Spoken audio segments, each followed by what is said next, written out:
E aí galera, beleza? Aqui é o Chivinho com mais um vídeo. E bom galera, hoje eu vou estar falando aqui de novo no Skyward. Como vocês devem estar percebendo, eu gosto muito de jogar Skyward, mas nem precisa ver eu jogar. Se você quiser ver eu jogar, pode ver. Mas é só pra avisar, não postarem de vídeo no canal. Eu não tô postando porque fica época de prova, né? Aí você sabe como é que é. Então não tava dando. Mas eu tô com esse texture pack aqui também, que vocês devem estar percebendo. O nome dele é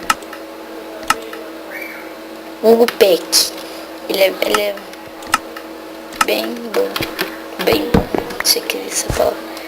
Ele é bom, ele é muito bom. Gostei bastante. Então, não postar de vídeo no canal. Caraca, eu vou tocar? Caraca, mano, olha aqui, velho. Quase que eu derrubo. Caraca, mano, esse cara me mata na mão. Como que isso é possível?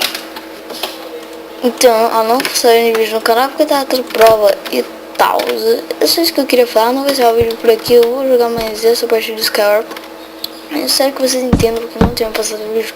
O último vídeo de Skyblock Heroes foi uma semana mais ou menos, que foi quando começou as provas, então eu não podia estar gravando, mas agora eu já posso porque já terminou, então, né? Então é nóis. Tá, agora vamos aqui, capacetinho, uma vítima.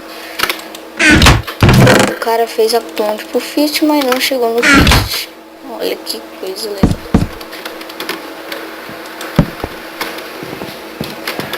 O cara, não! Ah, matou. De boa.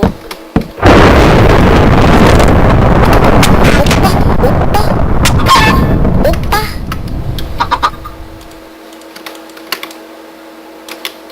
Deixa eu passar aqui o canto de vocês não estão. Deixa eu responder. Nossa, eu tô jogando muito pesado. Apesar de ter ficado uma semana sem jogar, né? O que você come?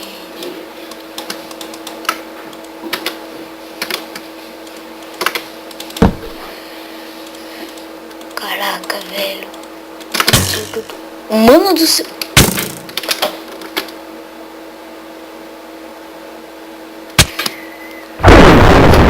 Então é isso, galera. Espero que vocês tenham gostado desse vídeo. Se você gostou, deixe o like no vídeo, que ajuda demais na divulgação desse vídeo. Então é isso, galera. Falou. Deixe seu like, seu favorito. Eu tô com a skin do Superman porque veio com o texture pack, não consegui tirar. Então é isso. Falou, galera, e até a próxima. Fui!